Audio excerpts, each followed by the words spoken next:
सज्जनों, शैलेंद्र दर्शन चैनल पर आप सभी का एक बार फिर से स्वागत और अभिनंदन। बहुत पहले, लगभग 20 वर्ष से ज़्यादा समय बीत चुके हैं, तब मैं विष्णु सहस्त्रनाम का अध्ययन कर रहा था। तो विष्णु सहस्त्रनाम अर्थात भगवान विष्णु के 1000 नाम, उस समय मेरे जीवन में जो कुछ भी घटनाएं घटित हो रही थीं, उन्हीं सब के परिप्रेक्ष्य में मैंने 1000 नामों में से ये 5 नाम चयनित किए थे: नारायण, अनंत, अच्युत, गरुड़ध्वज, उत्तारण। आज इन नामों के विषय में कुछ चर्चा करेंगे। नारायण भगवान विष्णु का सर्वप्रिय और बहुविदित नाम है, जो सभी श्रद्धालु आध्यात्मिक व्यक्ति इसको जानते हैं। आइए इस नाम के अर्थ और महत्ता पर थोड़ा प्रकाश डालने का प्रयास करते हैं।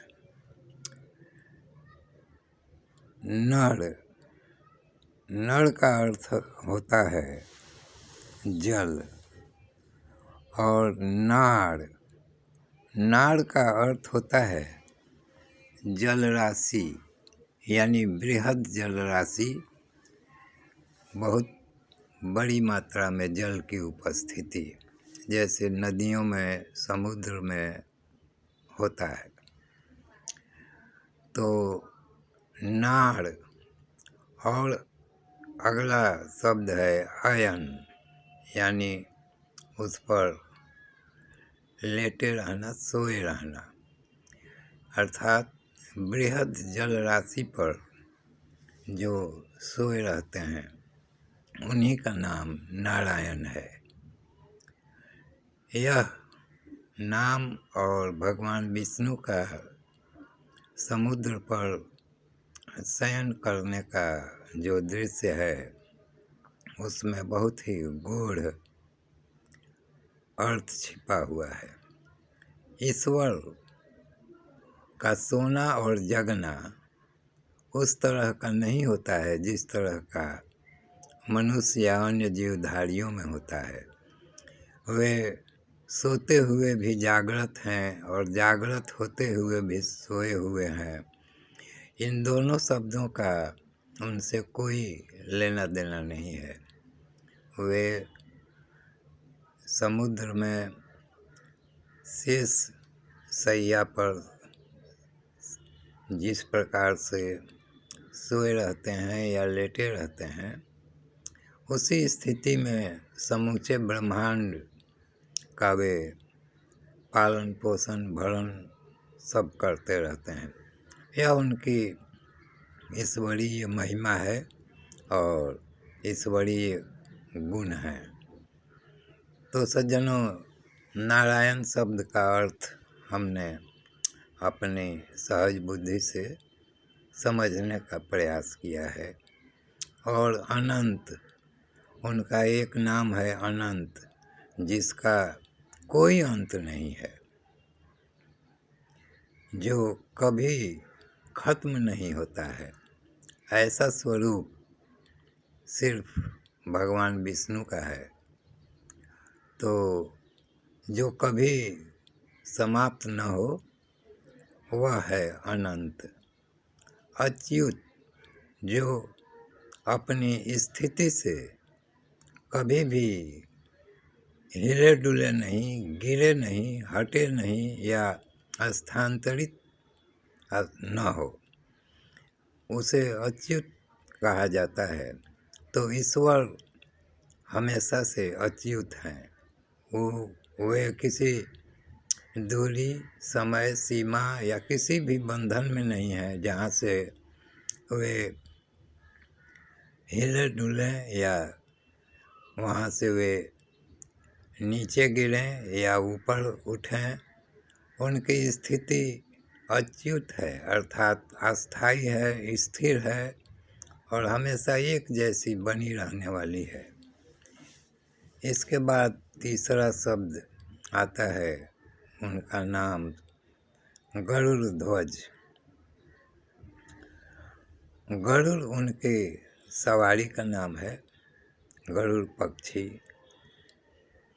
और खंभे पर जिसकी आकृति उकेरी गई है या जो ऊंचाई पर जो स्थित रहता है उसे गरुड़ ध्वज कहा गया है।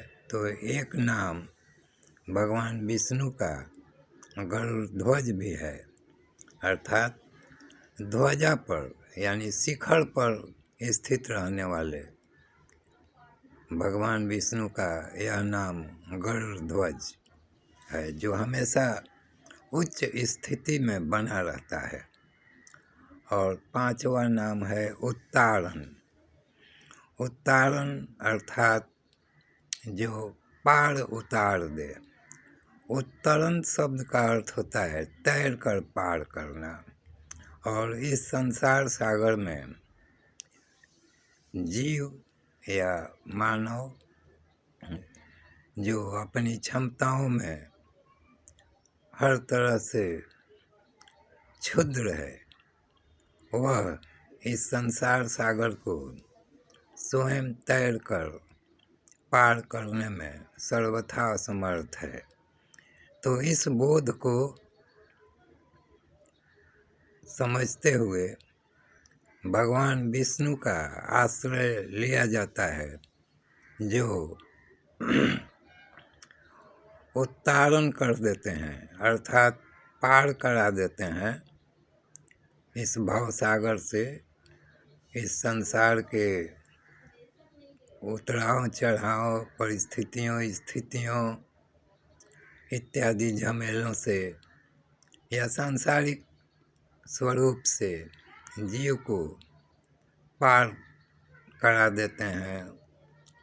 उसको स्वयं से तैर कर जो पार करने में उसकी जो अपनी एक स्वाभाविक असमर्थता है, उसमें ईश्वर सहायक बनते हैं और इस नाम के महिमा से जीव उत्तरित हो जाता है, यानी पार उतर जाता है।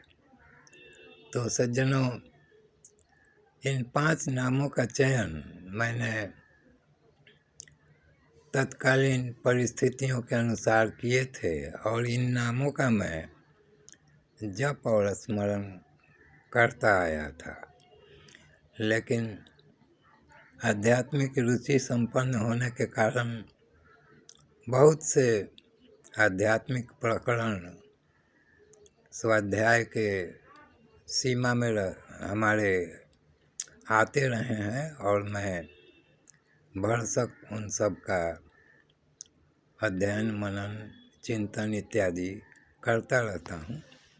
तो भगवान विष्णु के ये 5 नाम अति पुनीत, पावन और पवित्र हैं और इन्हें मैंने स्वयं अपने कल्याण हेतु चयनित किया था और आज यह अवसर आया है कि इसका मैं सर्वसाधारण के लिए प्रकाशन कर दे रहा हूँ, ताकि किसी भी सज्जन को इन नामों के अर्थ से संबंधित महिमा थोड़ी सी भी समझ में आए तो विष्णु सहस्त्र नाम में से 5 नाम जो मैंने चयनित किए हैं, इसका स्मरण, जप करते हुए या इसके विषय में चिंतन मनन करते हुए वे अपना कल्याण कर सकते हैं। तो धन्यवाद सज्जनों। इस वीडियो को मैं यहीं सीमित करता हूँ। भगवान विष्णु के इन 5 नामों का फिर से गायन करता हूँ। नारायण अनंत अच्युत गरुड़ ध्वज उत्तारण। नारायण अनंत अच्युत गरुड़ ध्वज उत्तारण। इसे मैंने मंत्र स्वरूप जपा है, जपता रहता हूँ और स्मरण करता रहता हूँ। तो धन्यवाद सज्जनों, फिर मिलेंगे अगले वीडियो में इसी प्रकार किसी धार्मिक, मांत्रिक, आध्यात्मिक या ईश्वर अनुसंधान संबंधी चर्चा विमर्श के साथ।